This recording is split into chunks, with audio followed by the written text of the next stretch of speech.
U prošloj emisiji razgovarali smo s profesorom Jeffreyjem Gruppom o njegovoj knjizi o korporatizmu, koja je pokazala da se radi o nečem puno kompleksnijem od pukog interesa velikih korporacija za profitom. Korporatizam se otkriva kao psihološka kategorija koja ciljano oblikuje globalnu svijest i ponašanje u skladu s korporacijskim interesima. Izazivanje ratova, neograničeni marketing korištenja antidepresiva, televizijski programi prepuni žutih, banalnih i nepotrebnih vijesti i konačno kontrola svih životno važnih resursa. Sve su to lica korporatizma zamotana u svjetlucavi celofan korporacijskih darova, pogubnijih od ergele trojanskih konja. Svijet je za korporacije samo okrugla šahovska ploča s bezbroj nevažnih pijuna. No koji su krajnji ciljevi korporatizma? Što kriju njegovi nevidljivi dijelovi? Koliko je daleko spreman ići? I koliko je daleko uopće stigao? Previše pitanja koja još moramo postaviti Jeffreyju Gruppu, autoru knjige Korporatizam. Odgovori stižu ovdje, na rubu znanosti.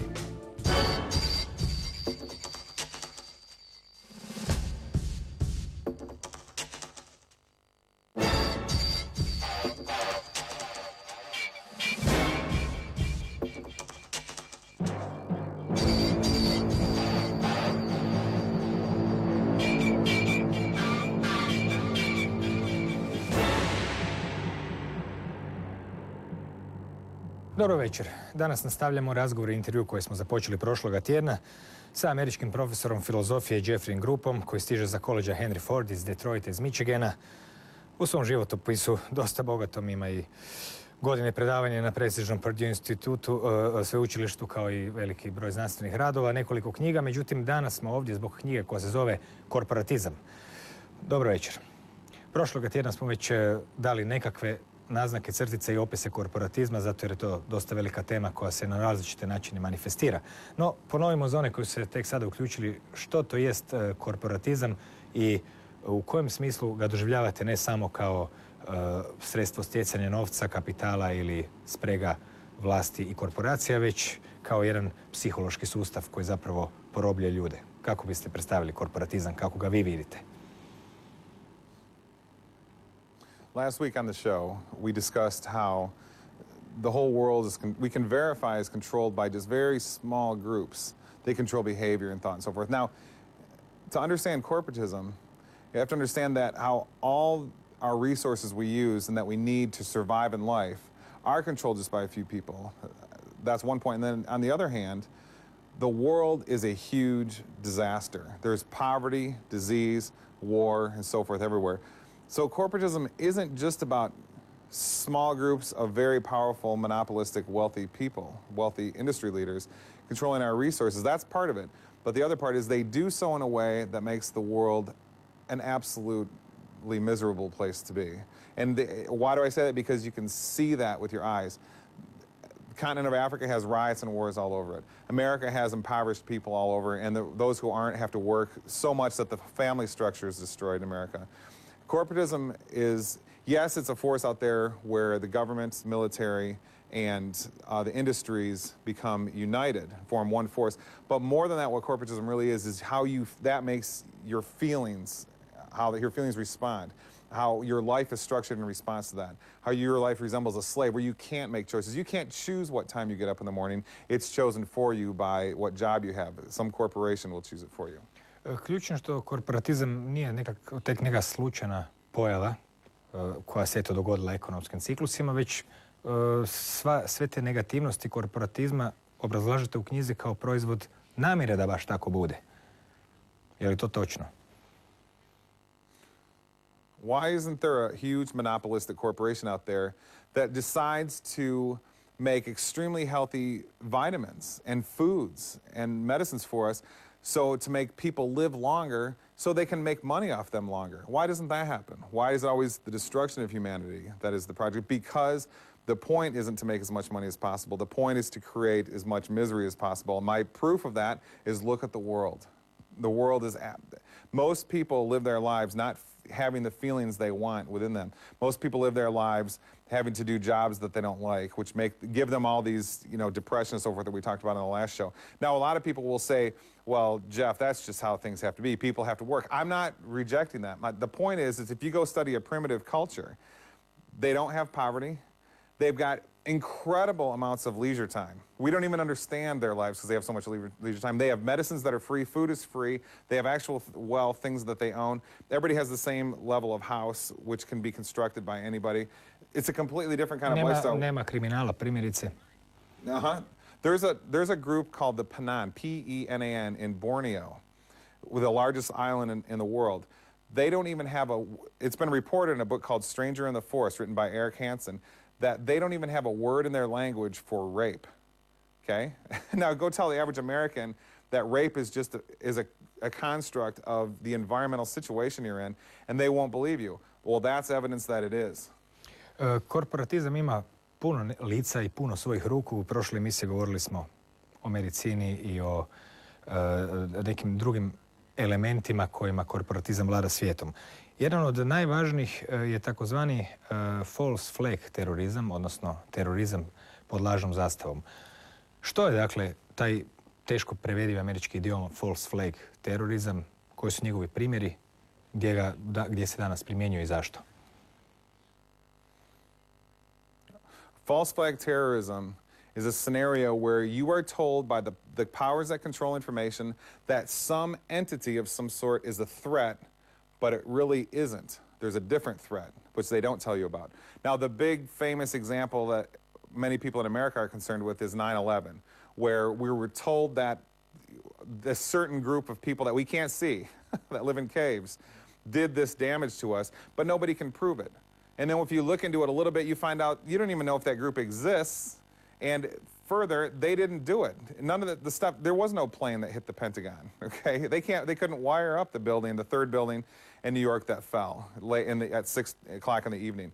So now, another thing to understand about false flag terrorism is it's very important for people to understand what I'm about to say. False flag terrorism is not just that. False flag terrorism makes up the basis of life in American culture. Take, for example, cancer. Everybody in America is worried about cancer. People, it could strike at any time. So their whole life is made up of a threat that may not be real. And in fact, if they just changed the way they ate, there would be no cancer. Proof of that is primitive cultures, as we talked about last time, don't have cancer. They eat different. So if we did the same, we would. So there's another threat that is not quite real or doesn't need to be real. There's many things that take the structure of a false flag where we're told there's a threat, but there really isn't. There's something else that's a threat. So there's big examples, but in general, life overall is a false flag type of attack. Jedan od najvećih false flag događaja, a bilo ih je dosta u ovom stoljeću, jest upravo one koje ste spomenuli, 9/11. U vašoj knjizi odlučili ste se baviti baš avionom i Pentagonom, zanemarivši ostale podatke kojih ima toliko da se mogu napuniti knjige. Zbog čega ste baš izabrali udar aviona u Pentagon i što je to tamo u tolikom raskoraku od onog što se inače govori, drugim riječima u raskoraku od zdrave logike, razuma i rasuđivanja? Kako biste drugim riječima nekoga uvjerili da se to nije dogodilo? Kojim argumentima? Yeah, I've had people ask me that before. Why did I just focus on the Pentagon? The answer to that question is because I wasn't sure of my analysis yet about the Twin Towers. Now I am. I hold the very controversial view that there may not have been planes at the Twin Towers. Now, in America, even among conspiracy theorists, you're not supposed to say that. But the problem is on NBC, one of the main media broadcast networks in America, when they show the second tower falling and the explosion happening, there was no plane. Right there in the media footage, there's no plane. So I noticed this back when I was writing Korporatizam, and I didn't want to get into that issue because I wasn't sure. A lot of people were talking about how can the plane hit and can there be planes that don't have pilots, and it's that I didn't want to get into that big mess. It seemed like kind of a trick. We're supposed to argue about all these crazy issues. I wanted to go to the simple issue, the Pentagon, okay? How could it be, it's important to understand about the Pentagon, there was an explosion there. And then 20 minutes later, the roof, part of the roof collapsed. Okay, now it's important to understand, before the roof collapsed, the windows weren't even broken. Now, how can a plane going 500 miles an hour that weighs 60 tons with two huge 10-ton engines smash into that wall, not even break a window, not even make any kind of hole in the wall, and have no parts anywhere? Answer, there was no plane. Okay. Kakva su službena objašnjenja gdje je avion nestao? Zašto nisu stakla popucana ili jesu? Da čujemo ponešto od toga. Možda ima istinu u tome. It's very funny, this story. First of all, they don't typically show, there's sometimes you'll see the before the collapse. Most pictures are after the collapse, and then people will say, of course there was windows broken, but if you say, well, what about before the collapse, they try not to discuss that in the mass media, but they sometimes will show a picture will slip out in the mass media.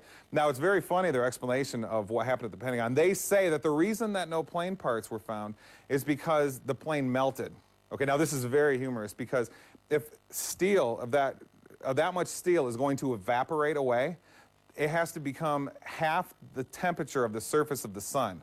Okay, now if that happened in the middle of Washington, D.C., there could be nobody that could get within 100 miles of Washington, D.C. because it would be so warm. Yet you look at the Pentagon and you can see right there in parts of the wall that collapsed away. There's a book there, the pages aren't even singed and so forth. So they're just lying about what happened. They're making up crazy stories. It's almost like they got in a room and said, let's make up the dumbest, most humorous story possible. Tell them a plane evaporated.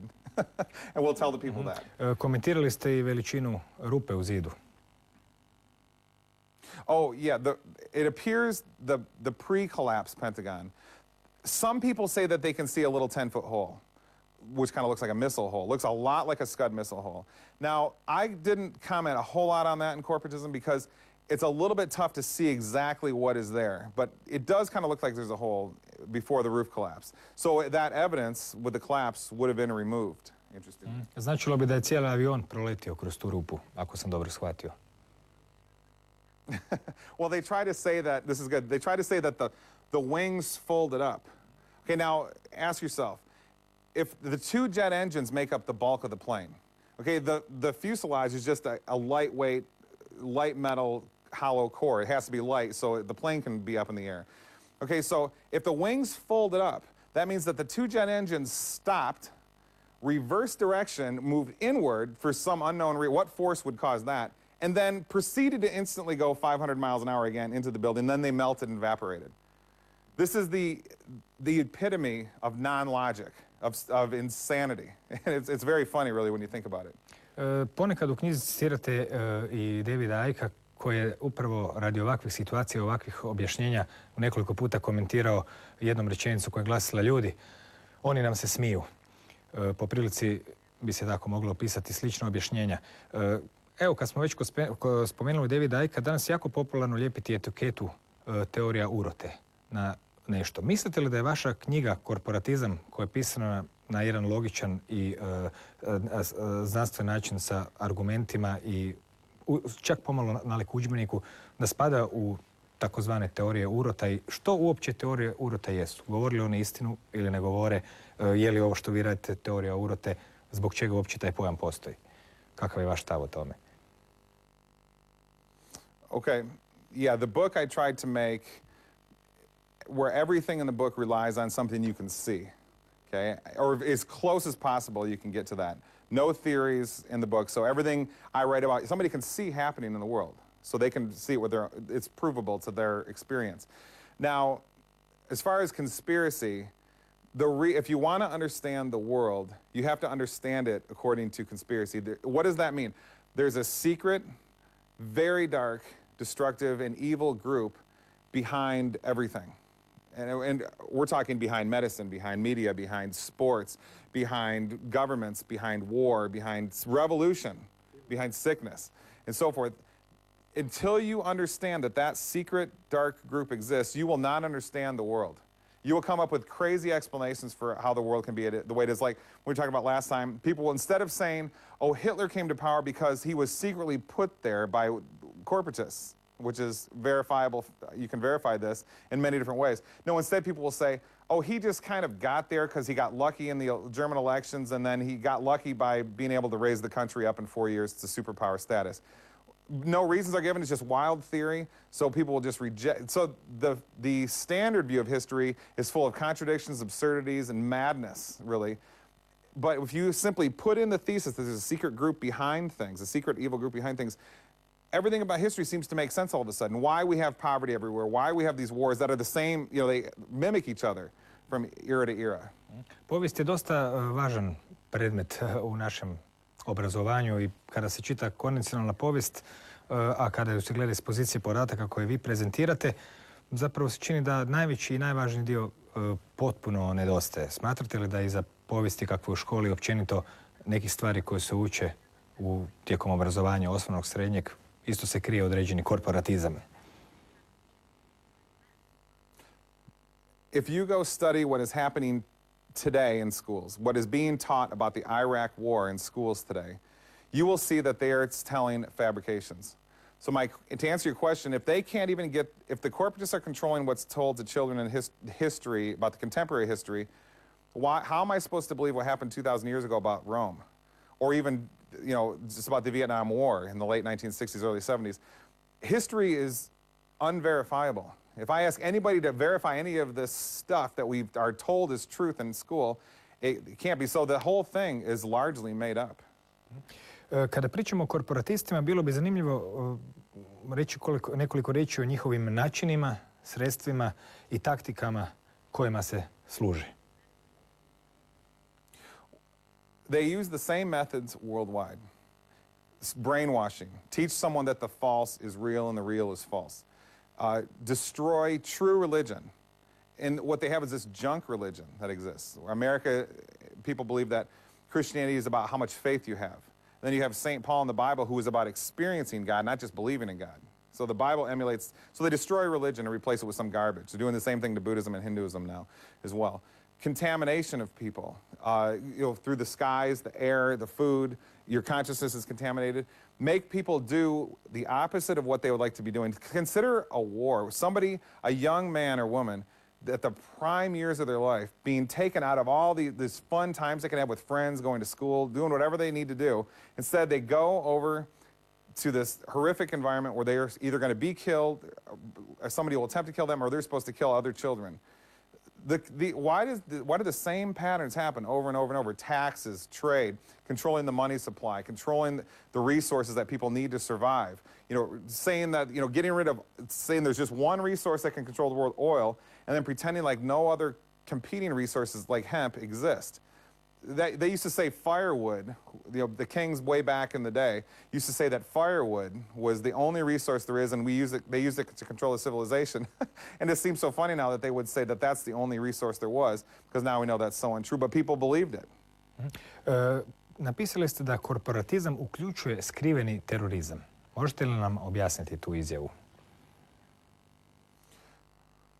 Yeah, when you see somebody like President Obama on television, there's a huge group behind him that is responsible for mass death, war, killing children in Pakistan, and so forth.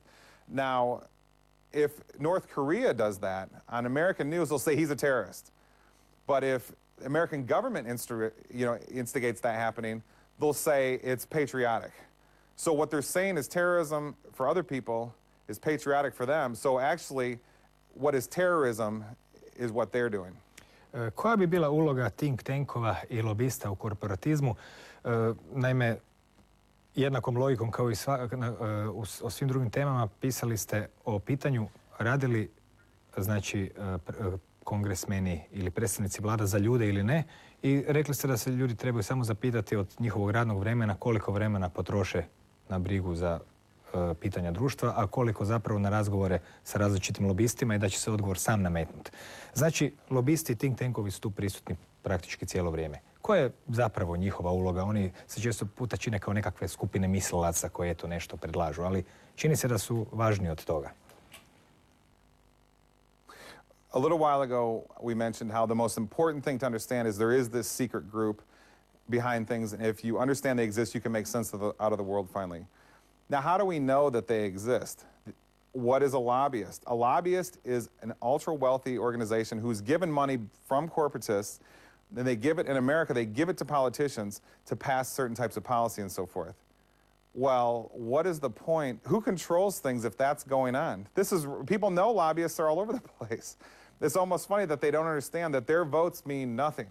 Okay, what they say means nothing. Corporatists control what the government does through these bribers, which are lobbyists, who they give money and say, go tell the congressperson to do this, and they'll hand the congressperson money and they'll create the legislation.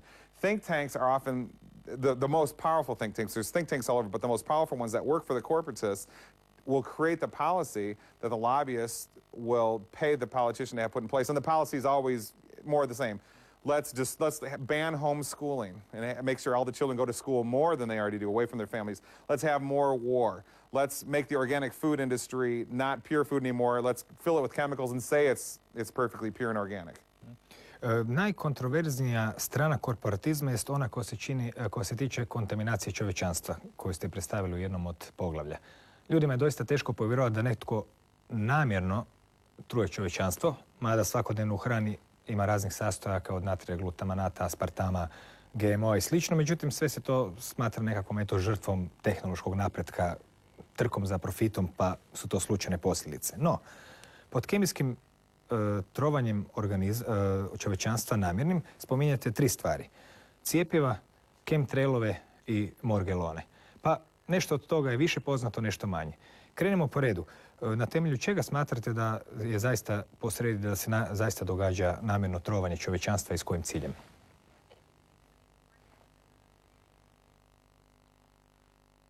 All of our food in America in the grocery store has dangerous chemicals. Why not some good chemicals and maybe some bad ones? Why are they all dangerous? That's very peculiar. Okay, vaccines. Unbelievable chemicals that are found. Why would you give lead to your baby? Would you inject it in them so their digestive system doesn't even have a chance to excrete it out? Because lead and mercury are both similarly dangerous heavy metals to an infant. Why worldwide is a vaccine loaded? There's so much mercury in a vaccine that according to American legal standards, if you drop it on the floor, it becomes hazardous. Special teams have to come in because the mercury content becomes a toxic hazard. But if you don't drop it on the floor, instead, if the nurse doesn't do that, instead injects it into the baby, it's called medicine. How can this be? There's formaldehyde, aspartame, there's pieces of fetuses, fetal tissue in vaccines. Why is all this stuff there? And why do almost no nurses and doctors in America know that they are? If you ask them what's in a vaccine, they'll say the antibodies to prevent the disease arising from in the person. Okay, are those even there? I don't even know if they are, because whooping cough in America is an epidemic right now. Now, America also in most places has children and people immunized for whooping cough over the herd immunity rate. That means that there's not supposed to be an epidemic in the group that is vaccinated over the herd immunity rate. It's supposed to be impossible that an epidemic will arise. Oh, okay, if that's true, then why is there an epidemic of whooping cough among children in basically almost every state in America? Okay, I actually emailed the doctor who's behind the whooping cough vaccine in the University of Florida, and I emailed him a very nice email. I said, how can your vaccine work? Is it when you give it to people, the epidemic gets worse? His response to me was one of the most ridiculous and insane things I've ever read. He said, because people's immune systems often can't handle it. And I didn't respond to him, but the response would have been, wait a minute, the vaccine is supposed to provide the immunity. So vaccines are one of the most mysterious things. And it shows how easy it is for this group, corporatism, this much control to contaminate people, to do whatever they want. If people actually take their children in America, their little, beautiful, sweet baby, just a couple hours old, and allow somebody to stick an unknown substance into them. And now this entity behind it, the medical system, is the same medical system they're told about on television, creates all these drugs with incredible side effects, death, every kind of side effect you can imagine, and they just smile as their children is shot up with this medication, now with this poison. Now, what's interesting is if you go and study the history of vaccines, you will find that all these diseases were much, much greater in their, how much they were around in the past, in the 1800s, early 1900s, and so forth. And then they started to go down around 1900. And then it was decades later that the vaccine was introduced. And now the average doctor in America will say, oh, well, the vaccines got rid of the disease. And my answer to that is, how can that be the case? Well, there's a chart right in my book that shows, whooping cough, for example. The disease was going down, and then in the 1950s, the vaccine was introduced, and then after it was introduced, it went up again before it kept going down. Scarlet fever, there's never been a vaccine for it. It was prevalent in the way the other diseases were, started to go down exactly the same way, and like the other ones today is almost zero. Okay, this is absolute proof that vaccines are not doing anything except they may be even increasing the diseases in some cases. In my book, I document how there was a Rutgers University professor who discovered in the 1950s that the American military was spraying Florida with whooping cough. Right at the same time, a whooping cough epidemic nationwide in America, a little blip of an epidemic happened. So, and this was in a news source, which was somewhat trustworthy then, which was put out of business by the USA Today, years later. So the whole thing about vaccines is one of the most obvious but least understood aspects of conspiracy and contamination of people. It's so obvious that we're being contaminated. If you have a level of mercury added to vaccines in England, and the same level of mercury is added to vaccines in America, autism goes up exactly the same rate as we discussed last time in those two countries. You reduce it, it goes down exactly the same. In places that don't have vaccines, there's no autism. The Amish, which is a very more rustic, even primitive group in America, huge population of people in America, they don't vaccinate. Well, the government's now trying to force them to in America, but they don't vaccinate. There was a study done of 10,000 children, Amish children, in America. 3 had autism. All 3 were adopted in. All 3 came from places where there was an extremely pollutive coal industry nearby, which has mercury in it, which can cause autism. This is absolute proof that autism is caused by mercury in vaccines. What was the FDA's response to that test? It's junk. We need to focus our attention on actual science. And then the FDA goes and makes it legal for RFID chips, which cause cancer, to be put in people. Drugim riječima, prema vašoj knjizi cjepiva zapravo nisu iskorijenila niti smanjila učestalost nijedne bolesti.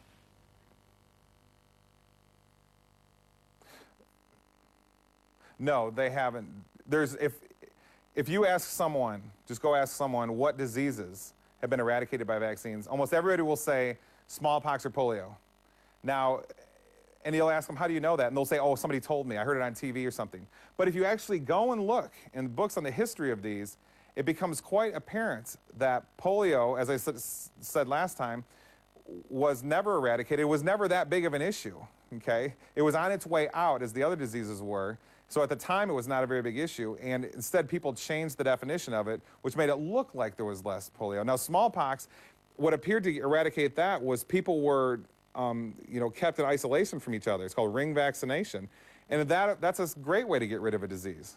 Međutim, to nije toliko tajni podatak. U svojoj knjizi ste prenijeli grafikon koji to zorno pokazuje. Taj grafikon je zapravo dostupan, međutim, na neki način nije poznat. The information from that graph is from the World Health Organization. This information is known, there is no secret. People just aren't looking for it. They trust the medical system. Okay? There's diseases everywhere, but they somehow think that the medical system is successful, so they just trust the vaccines. Spominjete brojke koje su zapravo užasne, da jedno dijete od 160.000 danas ima autizam. Također koriste izraz nacifikacija medicine. Što pod time mislite? Yeah, this is an amazing topic. If you study the American medical systems that they use, the procedures, their habits, and so forth, you find that they are actually indistinguishable from what we're told the Nazi concentration camp was like. For example, there's no curing of anything. Okay? And then the Nazis didn't have any cures for anything. They created problems. Well, that's what American medicine does as well. If you have cancer, I radiate you, and the cancer gets worse. My next-door neighbor had prostate cancer for 4 years. The doctors gave him 6 weeks to live. His wife said, we're not doing any medical treatments. What we're going to do is we're going to use supplements and vitamins and good nutrition. He had no rise in his prostate cancer level in 4 years after being given just a few weeks to live. And then out of foolishness, he stopped that program and ate a lot of meat all of a sudden. And he had just a small uptick in his prostate cancer level. And his wife panicked, gave him radiation treatment. 3 weeks later, he was dead after living perfectly for 4 years. Tu također treba spomenuti i flor, koji je zapravo danas vrlo prisutan i u vodi, koliko sam shvatio, u Americi. Međutim, kakva je to tvar i čemu ona služi?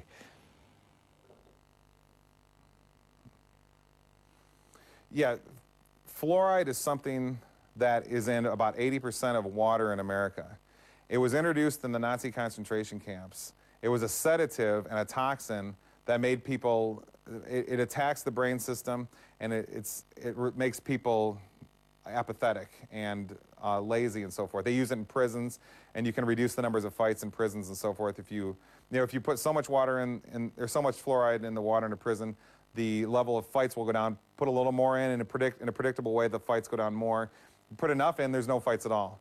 Now, this same substance, it comes from the nuclear waste industry. Fluoride does. It's been put into American water, and we're told the reason is because it fights osteoporosis. It helps children with their tooth decay. So my question is, how come America has one of the highest rates of osteoporosis in the world if fluoride gives us strong bones and healthy teeth? Why do children have an epidemic of tooth decay in America if fluoride helps their teeth? And what we're told is, well, I mean, sometimes people will say, oh, the bottled water is what's responsible for the tooth decay. But half the bottled water has fluoride in it as well. So it's a very confusing issue, but it's clear that this is a poisonous substance which comes from nuclear waste, nuclear arms industry, which people ingest. Dakle, još uvijek govorimo o korporatizmu, malo smo se više zadržali na tom jednom području namjernog trovanja stanovništva, kako ste ga opisali u knjizi. Osim cjepiva, istaknuli ste chemtrailove. To je jedna pojava koja je s jedne strane najtajanstvenija, mada je u isto vrijeme najvidljivija. Eto, ja osobno imam pun fotoaparat chemtrailova, zato jer kad god je vedro, s lakoćom ih se snima iznad Zagreba, iznad Samobora, iznad Pule, iznad Rijeke, iznad Osijeka. Jednostavno, oni su stalno prisutni. Međutim, ipak za one kojima je to možda još strani pojam ili koji nisu dovoljno često gledali prema nebu. Možda ste vi dobra osoba da objasnite što su to chemtrailovi. Za početak, kako se razlikuju od klasičnih tragova aviona i kakve su teorije vezane uz njih. Okay, so this is one of the most mysterious issues of all. And a lot of people that study conspiracy theory in America need to be a little more careful on their details because it's hard to find out exactly what's going on. It used to be denied by universities, government, and so forth that there was any spraying of any kind going on. Now, in recent years, they're starting to say, okay, we do spray, we do it to monitor the weather and various things. And I remember I said earlier that there was spraying of whooping cough admitted by the United States Army in the 1950s. So the spraying has been going on. Now, we can see this with our eyes happening. What you need to do is start watching for these. You'll see long trails behind a plane that don't evaporate. Now, what's supposed to happen, what's called a contrail, is behind a plane, it has a vapor trail, which is supposed to evaporate over, a few seconds or maybe a minute or so. Now, when they sit there for an hour in the sky, you know that there's something in addition to just the jet fuel waste products that is present in the air.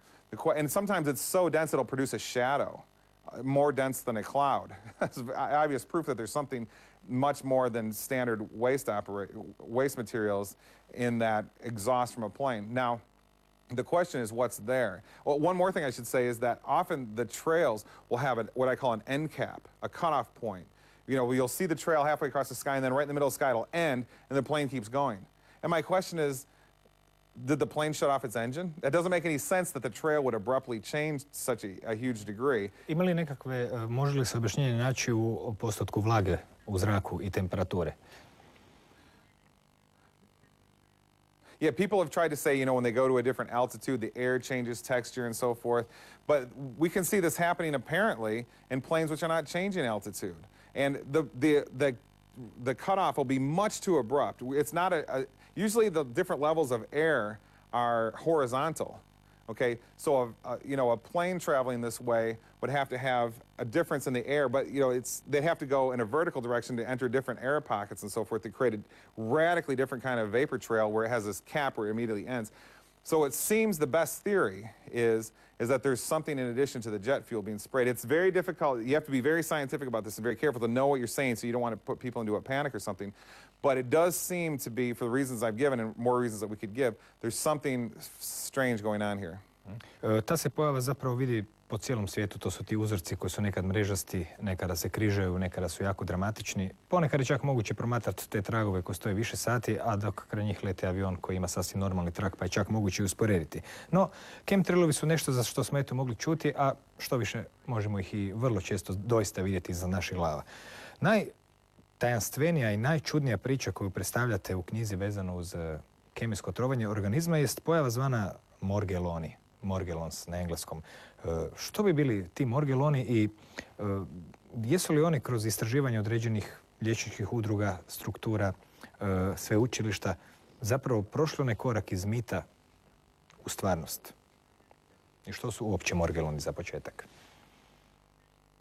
Okay, morgellons, or morgellons, however you want to pronounce it, appears to be a tiny worm-like machine that operates in ways that are amazing. It's a supernatural technology. Now, when I first started reading about this, I really wanted to be sure that this thing was real because it's such a revealing issue. And yes, universities such as Oklahoma State, Stanford, MIT, universities all over are studying this phenomenon. So it is real. To know exactly what it does, you have to go and listen to the testimonies of the victims of it, and they will tell you stories about this infestation, this disease, which are absolutely amazing. For example, the disease not only can interact with your consciousness, but can take it over. Now, your consciousness, this is a very important issue, because your consciousness is a supernatural entity. I know most people want to say, no, it's just part of your brain. Well, if that was true, then why can't you show me, and get a brain encephalogram and show me where it is in your brain? And most people say, oh, it's where these neurons are firing. And I'll say, no, that's not consciousness, that's neurons. Show me where love is. Show me where a thought is in there. You can't do it. Our best evidence appears to be the case that consciousness is supernatural and beyond matter and somehow different from the brain. It's just coupled with your brain in some way. Now, how can there be a technology that interacts with a supernatural entity?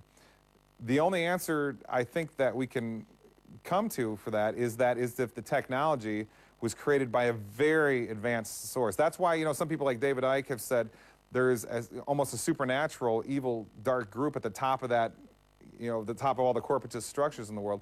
Well, this is almost evidence for that because we see a supernatural technology popping up, which we have absolutely no explanation for. Možete li nam opisati morgelone? Što je to? Kako izgleda?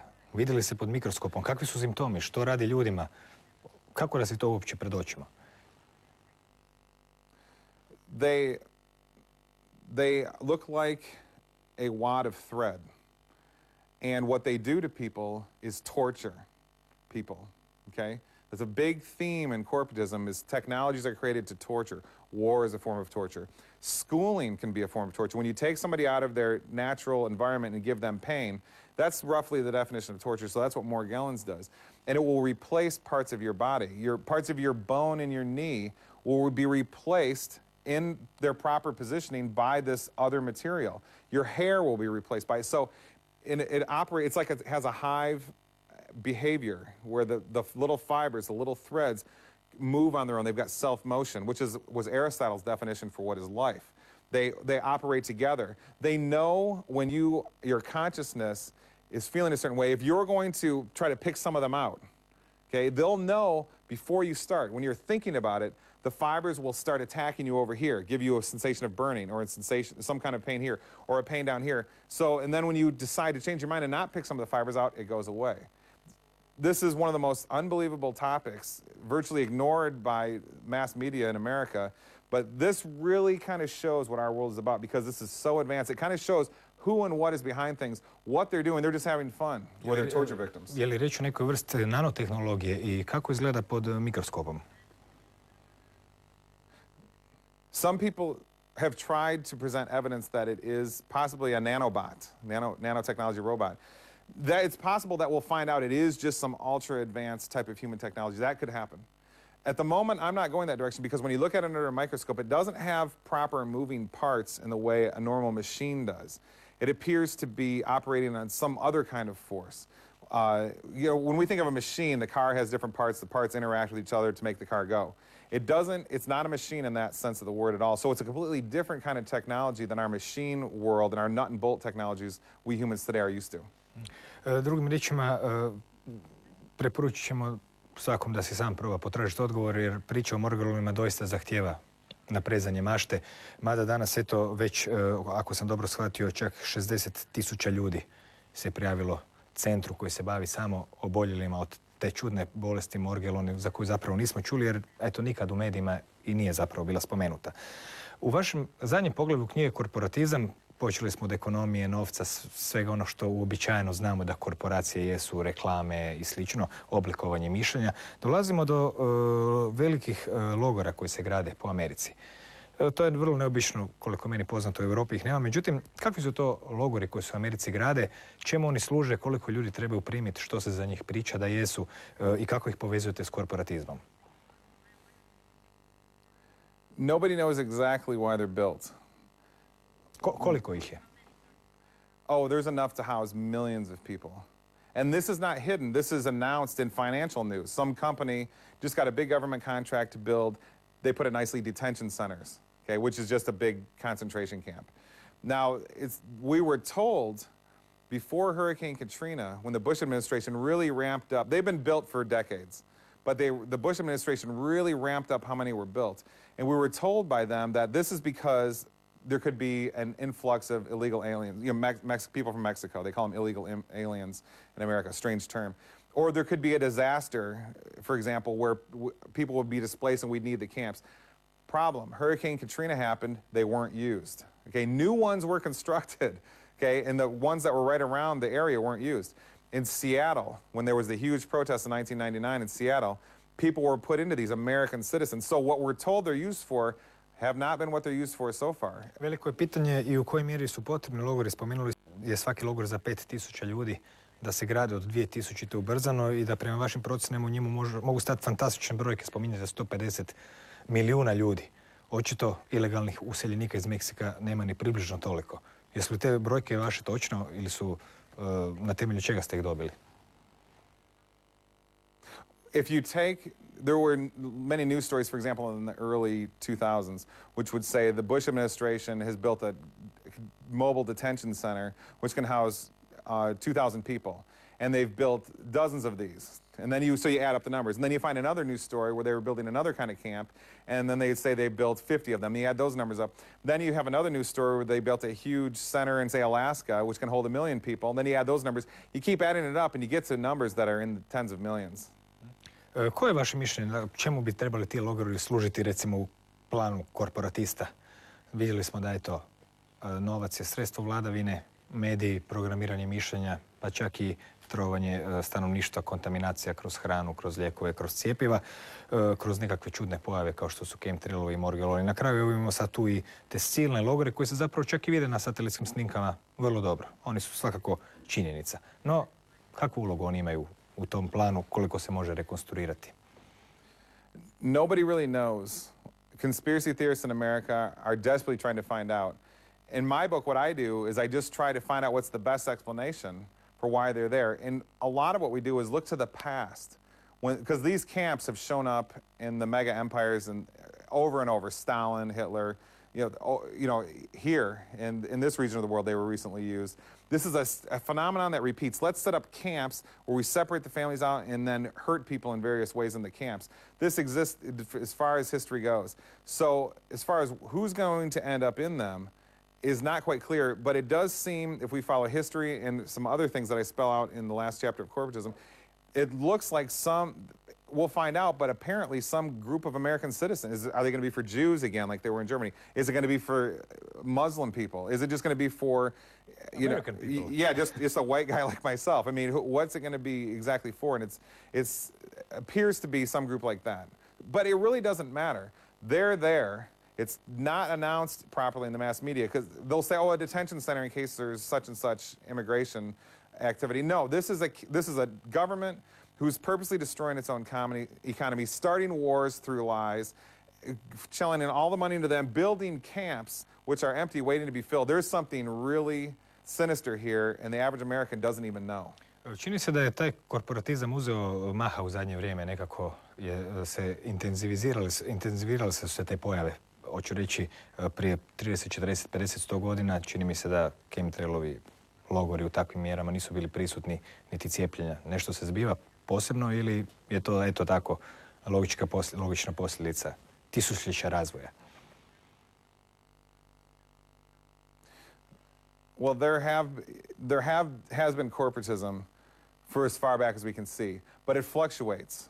And usually it fluctuates in ways where it destroys itself, and then out of the destruction, a new system is born.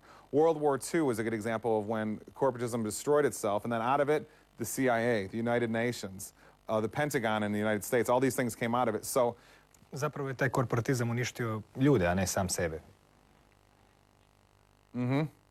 Yeah, its primary goal, such as World War II again, is let's see how much of a war theater we can have. I mean, how can you get all these people in there fighting against each other? When I look back at World War II footage, I have to think something possessed these people. They were out of their minds to do this, and they hardly even had reasons. The reasons they were given are fabricated. You know, and even if they were real, it wasn't enough to do all that. So it's amazing that people can be tricked into acting in these ways. And yes, there is a ramp up in corporatism. So we can, based on the past, usually the ramp up happens and then there's some kind of cataclysm, some sort. So it does seem, based on the past, that something like that is coming. I don't know exactly what the cataclysm will be, or if there even will be one, but it's something we have to look out for to understand these patterns through history. U knjizi se ne bavite rješenjima kako se izvući iz korporatizma kojem smo zapravo svi izloženi i kroz reklame, i kroz televizije, i kroz dućane, i kroz zapravo skoro svaki aspekt života u toliko mjeri da ne primjećujemo korporatizam nalik ribi koja ne primjećuje vodu u kojoj pliva. No, vidim da na majici imate Indijanca. Dobro, iz Amerike ste pa kauboji i Indijanci su uobičajena pojava tamo. No, ti Indijanci zapravo imaju neke veze s onim kako bi ljudi mogli se oduprijeti korporatizmu. Na koji način? I da li to nužno uključuje netehnološki svijet?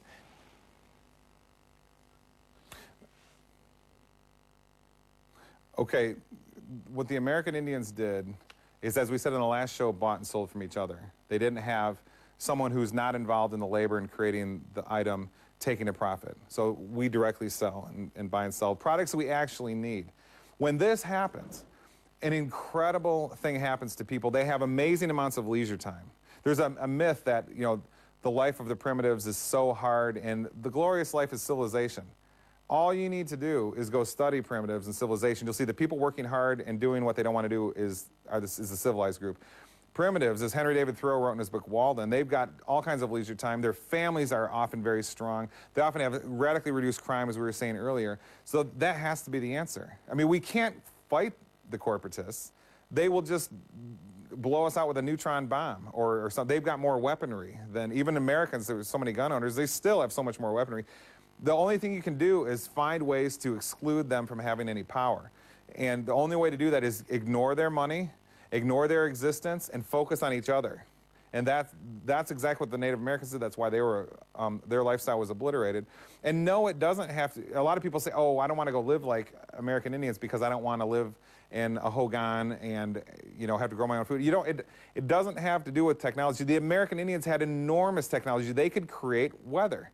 They knew if they started a huge fire in this part of, you know, a field, that the next day there would be a huge rainstorm because the smoke creates big rainstorms. So that's a high technology. It's weather control technology. So it doesn't have to do with technology. It has to do with who's buying and selling from each other. Now, there's a type of corporatism in the book that I call anarchistic corporatism, where people in factories have actually thrown out the CEO, the board, the leaders, and they with force, they said, we're going to control the corporation by ourselves, and it worked. And it's found that we don't need the CEO. They just take all the money. They kept all the money for themselves. The factory ran much better. Products were better, and everybody made all kinds of money. Opisali ste zapravo da je prava priroda čovjeka da radi malo, da bude puno s obitelji, da raspravlja o filozofiji žive u prirodi. To je potpuno suprotno današnjem korporativnom stilu života. Ali eto, nekako sam to zapamtio. Čini mi se da nije toliko neizvedivo.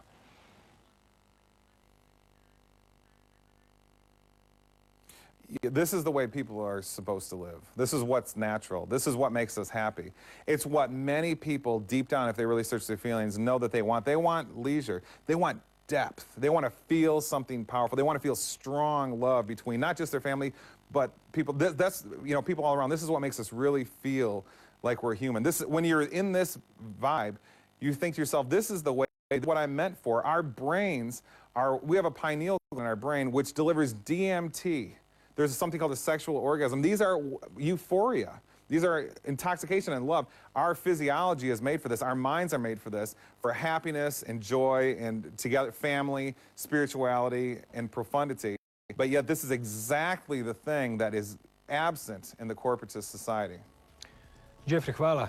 do neke sljedeće prilike kada ćemo nastaviti ovaj razgovor. Vas pozdravljam. Bila je ovo dakle priča o korporatizmu, to je nevidljiva matrica u kojoj smo svi više manje uvučeni. Što ona hoće, kuda smjera, pa to su pitanja već za $1.000.000. Za početak dovoljno je zapravo zapitati se jesu li svijet oko nas i događaj kako su nam prezentirani doista onakvi kakvi se predstavljaju. Ostalo će valjda doći samo po sebi. Laku noć.